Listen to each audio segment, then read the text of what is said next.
শুভ সকাল বন্ধুরা, চন্দনা ব্লগ চ্যানেলে তোমাদের সবাইকে স্বাগত। তো আজকে একদম সকাল থেকে ব্লগটা দিতে পারিনি, কারণ ছেলেকে স্কুলে দিয়ে আসার পরে প্রচুর কুয়াশা পড়েছিল। রান্নাঘরে ঢুকে একটা রান্নার রেসিপি হয়ে গেল। তো এখন শুরু হবে একটু পনিরের তরকারি। তো তোমরা দেখতে থাকো।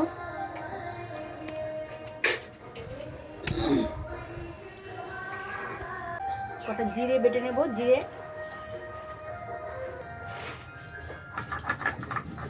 জিরেটা বাটি।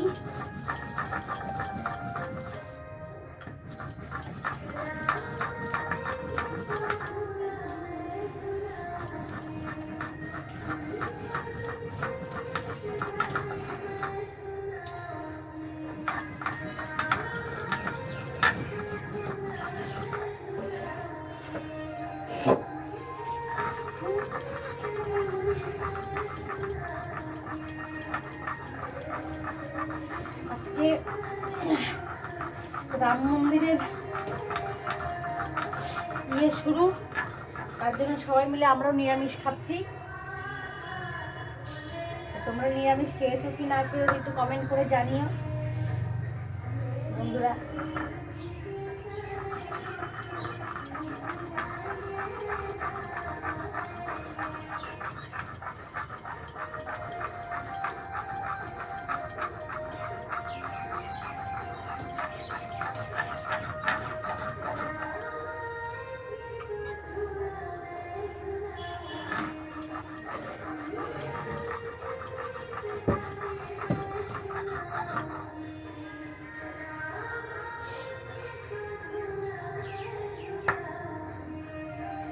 জিরেটা বাটা হয়ে গেছে, যে লঙ্কা আদাটাও বেটে নিয়েছি, আর এখন জিরেটা বাটলাম।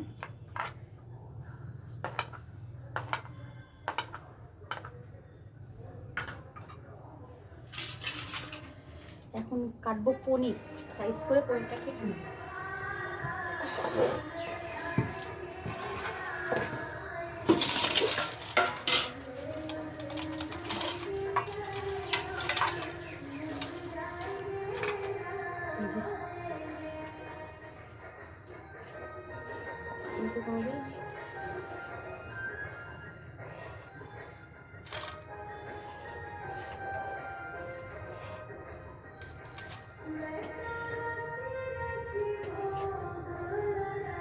এরকম সাইজ করে নেব।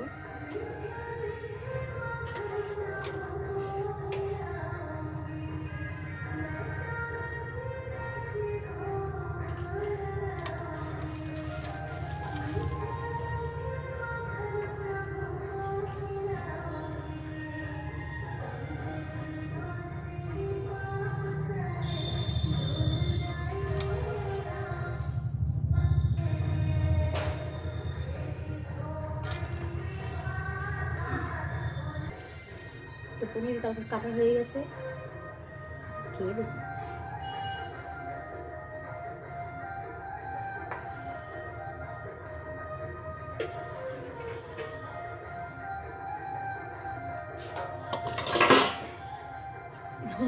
খেয়ে দেখলাম।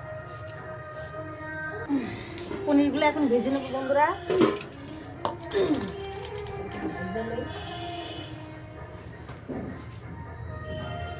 এসব খাওয়া মানে একটু তেলমেল না দিলে ভালো লাগে না। আমার জন্যই তো নিয়ে আসা না। আমার বর পনির খেতে ভালোবাসে না, আমি ভালোবাসি। শুধু মুগির ডাল আসে বলে তো মুগির ডাল খাবো না। আমি হচ্ছে মুগির ডাল খাই না, ওর জন্যই রান্না করি। তা আমার মেরেজার কাছে দিয়েছি একটুখানি, যে ওকে দিও রান্না করে। আমি পনির রান্না করছি আর শাক ঘন্ট করেছি।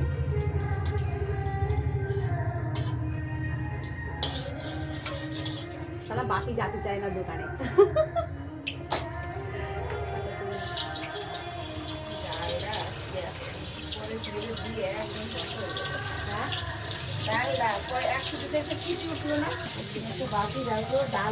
পনির ভাজা হয়ে গেছে। হ্যাঁ,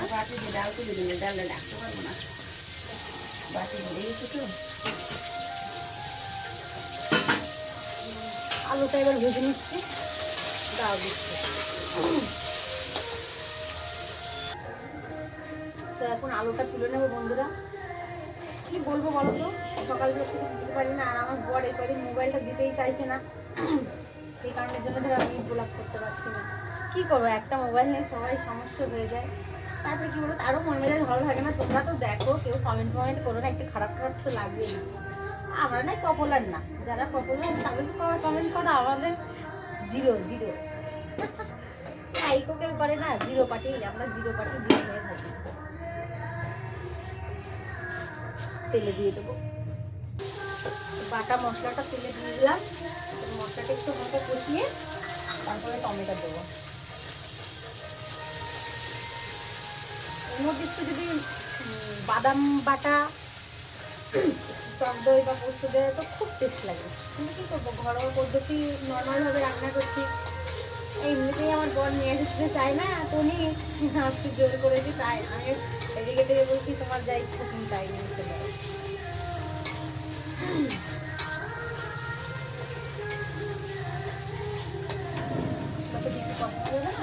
পিতো হয়ে যাবে হালকা মশলা। দেখো মশলার কালারটা দেখো লাল টকটকে। টমেটো দেবো, আরও কালার হয়ে যাবে। খেতে চাই না এর জন্য, তাও অনেকটাই নিয়ে খেতে। আমার ছেলেও পনিরটা খায় না, পনির খাওয়ার মধ্যে আমি আমার শাশুড়ি খাই, আর আমার বড় খায় না, আমার ছেলেও খায় না। এখন মশলাটা কষাচ্ছি বন্ধুরা, দেখো মশলার কালারটা এখান থেকে দেখা যায় না অতটা ভালো। দেখো ঠিক আছে, একদম পুরো লাল টকটকে হয়ে গেছে।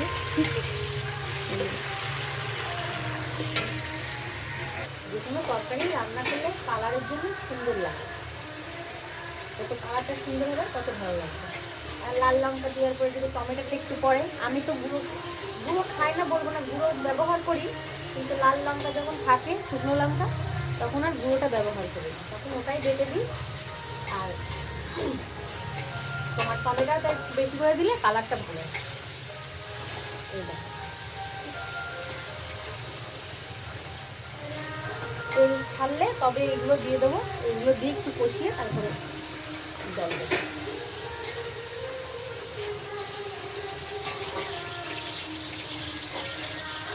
মশলা থেকে এখন তেলটা ছেড়েছে, এখন এগুলো দিয়ে একটু কষাবো। তো মশলাটা কম হয়ে গেছে।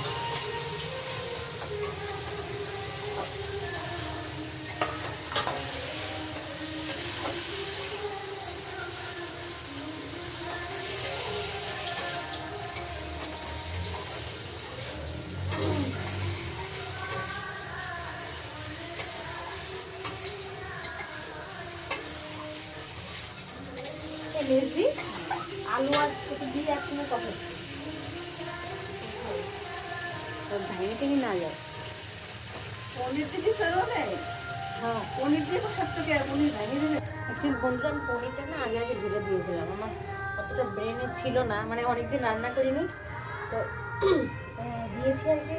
আলুটা একটু বড় বড় করে কেটেছি, তো আলুটা একটু না কষিয়ে পনিরটা দিলে পনিরটা ভেঙে ভেঙে যাচ্ছিলো। তা আবার আমার যাকে জিজ্ঞাসা করলাম তা বললো কি পনিরটা দিলে একদম হালকা নাড়াচাড়া করতে হবে, নাহলে পুরো ভেঙে দেবে। তা আমি আবার উঠিয়ে রেখেছি পনিরটা, কষাতে গিয়ে উঠিয়ে রেখেছি। তা আলুটা হালকা একটু গলবে, তারপরে পনিরটা দিয়ে হালকা গরম জল দিয়ে তারপরে ফুটলেই নামিয়ে ফেলো, বেশিক্ষণ রাখবো না। যা ঠান্ডা পড়েছে বন্ধুরা, মানে বলার মতো নেই, অস্বাভাবিক ঠান্ডা। রোদ্দুর তো বেরোচ্ছে না, এই 2 দিন বেরিয়েছে, সপ্তাহের মধ্যে মোটে 2 দিন বেরিয়েছে। তো 3 দিন 4 দিন ধরে কাঁচা কাঁচা করেছে, সেইগুলোই 3 দিন 4 দিন ধরেই শুকিয়েছি। কালকে অঢাল দিয়ে আমার বড় জায়ের ছাদের উপর দিয়ে তারপরে জামাগুলো শুকিয়ে টুকিয়ে নিয়ে তারপরে কালকে সব বাজ করেছি। আজকে আবার ছেলে আবার বিছানা করে হিসু করে দিয়েছে। ঠান্ডার মধ্যে কি করবে, বারবার উঠতে চায় না। আমি 2বার করিয়েছি, আর একবার ভোরবেলার দিকে পিচ্চাপ করে দিয়েছে, হিসু করে দিয়েছে। আমি কী করবো তাহলে, সেগুলো আবার ধুতে হবে। সকালবেলা স্নান টান সেরে চলে গেছি, তারপরে বাড়িতে এসে বিছানাটাতে উঠিয়ে তারপরে এই রান্নাঘরে এসে শাক ঘন্ট করেছি। আর আমার জাত থেকে একটু বললাম, একটু আমার ঘরে মুগির ডাল আছে, একটু মুগির ডাল নিয়ে আমাকে একটু দাও রান্না করে, তোমার দেওয়ার জন্য। হ্যাঁ এই পনিরটা রান্না পেয়ে যাবে। রামের পুজো হবে, সব দিকে রামের ইসের উৎসব শুরু হয়ে গেছে আমাদের এখানে। বাজার দিয়ে রাস্তা দিয়ে সব মিছিল বের করছে। নর্মাল মানুষরা একটু বেশি করে, ঠিক আছে, ভগবানের নাম ঠিক আছে, এরকম করলে বেশি মারামারি দিতাম না। জলটা গরম করে নেবো, এই জলটা দিলে পরে, গরম জলটা দিলে খুব তাড়াতাড়ি। স্টানটা কোথায় গেল? হরে কৃষ্ণ হরে কৃষ্ণ। এর মধ্যে না বন্ধুরা রান্না বাড়া একেবারে মোটেই করতে ইচ্ছা করে না। স্ট্যান্ডটা দিলাম না, স্ট্যান্ড না দিয়ে বসিয়ে দিলাম গরম হোক। কি করবো, অত বারবার ধোয়া যায় না জানো তো। তো আমি রান্না বান্না করে তোমাদের সঙ্গে পরে কথা বলছি বন্ধুরা। বন্ধুরা দেখো আমাদের বাজারে রাম মন্দির, ওখানেও মানে ওখানকার অনুষ্ঠান হচ্ছে বলে, তো আমাদের এখানেও বাজারে অনুষ্ঠান, এই মানে রামের অনুষ্ঠানটা করছে। তো দেখো কত সুন্দর, মানে রামটা কত সুন্দর। তো তার পাশে যদি একটু রাম, লক্ষ্মণ আর সীতা আর তাদের মানে বড় ভক্ত কে হনুমান থাকলে আরও সুন্দর লাগতো দেখতে, না বলো? এই যে আমাদের রাম, দেখতে থাকো। এই যে আমাদের রাম, ভগবান শ্রীরাম।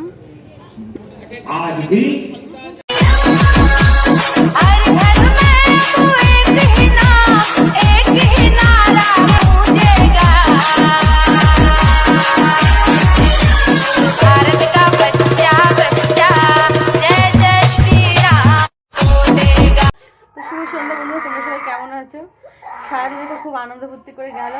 এই পুজো পুজো করে বাড়ির পাশে কীর্তন মির্তন, এই তোমার রামের পুজো হলো বাজারটাই, খুব ভালোই লাগছিল। তারপর একটু শুয়েছিলাম ওখান থেকে এসে, কিন্তু কপালে একটা জিনিস জুটলো না, কি বলো তো? সেটা হলো মানে একটু খিচুড়ি কপালে জুটলো না। খিচুড়িটা আমি এত খাই না ভালো, তবু কি বলো তো, পুজোর উপলক্ষে যদি কোনো খিচুড়ি রান্না করেন, আমার মনে হয় কি ওই খিচুড়িটা হয়তো খুব টেস্ট লাগে, আর আমার ভালোও লাগে, একটুখানি খেলেও ভালো লাগে। তো দেখো এই পাগলটাকে ঘুম পাড়িয়ে ওর ম্যাডাম এসে পড়ে থেকে গেছে, এখন মোবাইল নেওয়ার জন্য ইয়ে করছে। দেখো মোবাইল নিয়ে না ওর একদম মানে পড়াশোনা একদম ভালো হচ্ছে না, মানে আগে যা যা পারতো এখন মোবাইলের জন্য তাও ভুলে যাচ্ছে, এত বদমাইশ জানো না। তো আজকে আর আমার ব্লগটা এইটুকুই বন্ধুরা, এর থেকে আর বেশি করলাম না। তো আমার ব্লগটা যদি ভালো লাগে লাইক কমেন্ট শেয়ার ছোট্ট করে একটা সাবস্ক্রাইব করবে। বাই, ভালো থেকো।